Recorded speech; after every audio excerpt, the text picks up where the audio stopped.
আজকে চলে এসেছি আদ্যাপীঠে। আদ্যা মায়ের কাছে পুজো দিতে। পৌষ মাসের মাঝামাঝি করে একটা শনিবার করে এসেছিলাম মায়ের কাছে পুজো দিতে। এটা দক্ষিণেশ্বরে অবস্থিত আদ্যাপীঠ।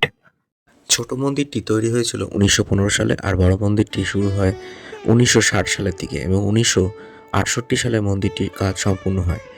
মূল মন্দিরটি মূলত রামকৃষ্ণদেব কর্তৃক স্বপ্নাদিষ্ট হয়ে অন্নদা ঠাকুর প্রতিস্থাপন করেন 1915 সালে। তারপর আস্তে আস্তে বড় মন্দিরটির কাজ শুরু হয়।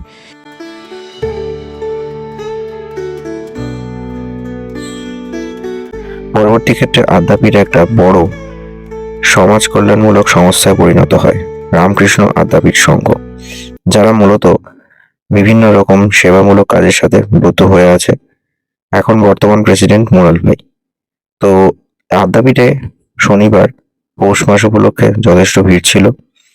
11:30 পর্যন্ত ঢুকেই যে বাঁদিকে আসল মন্দিরটি, অর্থাৎ পুরনো মন্দিরটি আদ্যা মায়ের, সেটা খোলা থাকে। আর এটি হচ্ছে পরের দিকে বড় একটা মন্দির তৈরি করা হয়েছিল, যেটা সকালে 10:30 পর্যন্ত খোলা থাকে, এবং বাইরে এই কুপন দেওয়া হয় এবং সেখান থেকে পুজো দেওয়া নেওয়া চলে।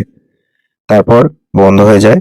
আবার সন্ধেবেলাতে ঠিক 7টার সময় আরতি হয়, 7:30টায় বন্ধ হয়ে যায়। মূলত বাইরের মন্দির যেটা রয়েছে, এই যে মন্দিরটি দেখতে পাচ্ছেন, এটাই হচ্ছে আদি মন্দির। এটাতেই পুজো নেওয়া চলে সকাল থেকে এবং দুপুরে 3টে থেকে 6:30 পর্যন্ত। আর কালী পুজোর সময় সারা রাত্রির আদ্যাপীঠ খোলা থাকে। তো পৌষ মাস উপলক্ষে যথেষ্ট ভিড় ছিল আদ্যাপীঠে। মূলত লোকজনেরা সবাই এখানে পুজো দিতে আসেন এবং এখান থেকেই ভোগ প্রসাদ গ্রহণ করেন। এই বছর 2025-এর 1 জানুয়ারি থেকে ভোগের কুপনের দামও বাড়ানো হয়েছে অবশ্যই, এবং তার সাথে ছোটদেরও একটা পার্সেন্টেজ দেখলাম বেড়েছে। প্রচুর ভিড় ছিল 11:30টার সময়। তো আমি তাড়াতাড়ি করে ছোট মন্দিরে পুজো দিয়ে আশপাশটা দেখছিলাম। অনেক কিছু চেঞ্জ হয়েছে আদ্যাপীঠে লাস্ট 5 বছরে। মূলত ভোগ প্রসাদের সময় হচ্ছে 11টা থেকে বেলা 1:30 পর্যন্ত। আর ওই 1:30টার ভেতরে আসলে আপনি এখান থেকে প্রসাদ গ্রহণ করতে পারেন। কুপন কাটার শেষ সময় হচ্ছে 12:30। তারপর আর কুপন বিক্রি হয় না। বহু মানুষ দূর দূরান্ত থেকে আদ্যাপীঠে আসেন। মূলত দক্ষিণেশ্বরে মা ভবতারিণীর কাছে পুজো দিয়ে সবাই চলে আসেন আদ্যাপীঠে। কিছু মানুষ থেকে যান, সেখানে ভোগ প্রসাদ নেন, আর বাকি মানুষ চলে আসেন আদ্যাপীঠে। এটা একটা নতুন অতিথি নিবাস তৈরি হয়েছে আদ্যাপীঠে। সম্প্রতি এটা বছরখানেক হলো চালু হয়েছে। 5 তলা বিশিষ্ট এই বিল্ডিংটিতে বহু মানুষ একসাথে থাকতে পারেন। বাইরে থেকে যারা দূর দূরান্ত থেকে আসেন তারা এখানে খুব কম টাকার বিনিময়ে থাকতে পারেন।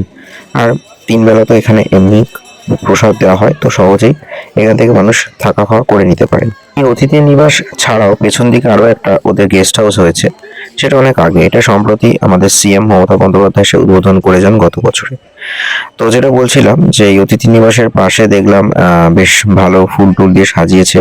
আর আগের থেকে আদ্যাপীঠ এখন অনেক বেশি রিনোভেট হয়েছে, অনেক বেশি চেঞ্জেস এসছে, যার জন্য বেশ একটা অন্যরকম ফ্লেভার পাওয়া যায় আদ্যাপীঠে। যেহেতু আমি এই লোকাল রেসিডেন্ট, তাই আগে এতটা সুন্দরভাবে সাজানো ছিল না।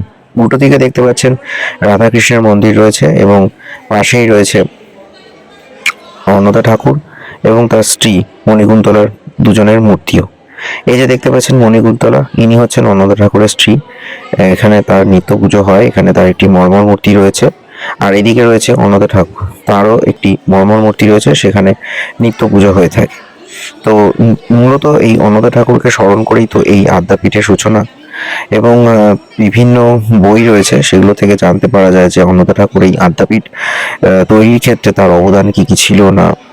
এবং অবশ্যই তারও যে গুরুদেব ছিলেন ভব পাগলা, তাকে কেন্দ্র করেও একটা উৎসব হয়ে থাকে অঘ্রাণ মাসে। আর মাঘ মাসে একটা বিশেষ অনুষ্ঠান হয়ে থাকে, যেটা প্রত্যেক বছরই হয়। মাঘ মাসের প্রথম রবিবার, মাফ করবেন, দ্বিতীয় রবিবার একটা মেলা হয় আদ্যাপীঠে। এই যে দেখছেন এখানে হচ্ছে ভোগের লাইন পড়েছে। এদিকটা হচ্ছে ভোগ খাওয়ানোর একটা বিল্ডিং। তো 11:30 থেকে ভোগ খাওয়ানোর লাইন দেখলাম যথেষ্ট বড়। তো মোটের উপর এখন দেখলাম আদ্যাপীঠ অনেক পরিবর্তন হয়েছে, নতুন নতুন জিনিসপত্র অ্যাড হয়েছে। অবশ্যই পেছনে দেখলাম ওদের একটা বিএড কলেজ আছে, পলিটেকনিক কলেজ গভর্নমেন্ট স্পন্সার্ড রয়েছে। বড় মন্দিরের ব্যাক সাইডে যেখানে গাড়ি পার্কিং হয়, তার পাশে আবার কিছু মন্দির রয়েছে, যেখানে শিব ঠাকুর রয়েছে, দুর্গা প্রতিমা রয়েছে, আর অবশ্যই জগন্নাথ দেবের মূর্তিও রয়েছে। এই যে দেখতে পাচ্ছেন, এটা তারা মায়ের মূর্তি। এখানেও নিত্য পুজো হয়, দুবেলা আরতি হয়, ঠাকুরকে ভোগ নিবেদন করা হয়। তার পাশে রয়েছে একটি শিব মন্দির, এরকম 2-3টি শিবলিঙ্গ রয়েছে এই লাইনে পরপর। এটা তারামায়ের মন্দির দেখতেই পাচ্ছেন, তার বাঁদিকে রয়েছে শিবের মন্দির বা শিবলিঙ্গ রয়েছে, তার পাশে আরেকটি শিবলিঙ্গ রয়েছে। এরপর যেটা রয়েছে জগন্নাথ দেবের মন্দির। তো যেটা বলছিলাম, আদ্যাপীঠের রথযাত্রা বড় করে পালন করা হয়। এখানে একটি জগন্নাথ দেবের মূর্তি রয়েছে, সারা বছর এখানে নিত্য পুজো হয় এবং রথ উৎসবটা বড় করে হয়। তার পাশে রয়েছে দুর্গা মাতার মন্দির। এই দুর্গা মাতা মূলত একটি ধাতব মূর্তি রয়েছে ছোট, এখানে নিত্য পুজো হয়ে থাকে। আর এই যে বাইরে একটি বিবেকানন্দের মূর্তি স্থাপন করা আছে এবং অবশ্যই চ্যারিটেবল একটা ডিসপেন্সারি রয়েছে যেখানে বিনামূল্যে ওষুধ দেওয়া হয় এবং বিভিন্ন ধরনের ব্লাড টেস্ট করা হয়ে থাকে। তো আদ্যাপীঠ শুধুমাত্র ধর্মীয় স্থান তো নয় বটেই, তার সাথে সেবামূলক কাজের সাথে এরা ব্রত রয়েছে। এখানে ফ্রি অফ কস্টে চোখ অপারেশন হয়ে থাকে এবং আই ক্যাম্প করে। আগে সুশ্রুতের সাথে টাই আপ ছিল, এখন একটি নতুন হসপিটালের সাথে হয়েছে। কালী পুজো বাদেও আরেকটি হলো শিবরাত্রি। শিবরাত্রি উপলক্ষে 108 কেজি কাঠের একটি যজ্ঞ হয়ে থাকে, যেটা 2 দিন ধরে চলে। চতুর্দশী থেকে অমাবস্যা পর্যন্ত হয়।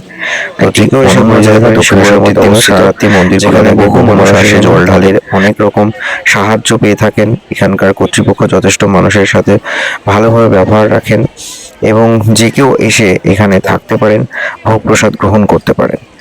তো এটাই ছিল আজকের ব্লগ আদ্যাপীঠকে নিয়ে। তো আসুন দক্ষিণেশ্বর মন্দির ঘুরে যান, মেট্রোর একদম কাছেই। সেখান থেকে টোটো ভাড়া নেবে 10 টাকা, চলে আসবেন আদ্যাপীঠে। বেলা 1:30 পর্যন্ত মন্দির খোলা থাকে, খাওয়ানোর টাইম লাস্ট 1:30 পর্যন্ত ভোগ প্রসাদ। পুজো নেওয়ার লাস্ট টাইম হলো 11:30 পর্যন্ত। ওদিকে দুপুরবেলা 3:30 থেকে খোলা হয় এবং 6:30 পর্যন্ত নেওয়া হয়। Stay tune on explore with Suman. আরও নানা রকম ভিডিও দেখার অনুরোধ রইল। চ্যানেলটিকে সাবস্ক্রাইব করুন, দেখতে থাকুন চ্যানেলের বাকি ভিডিওগুলো।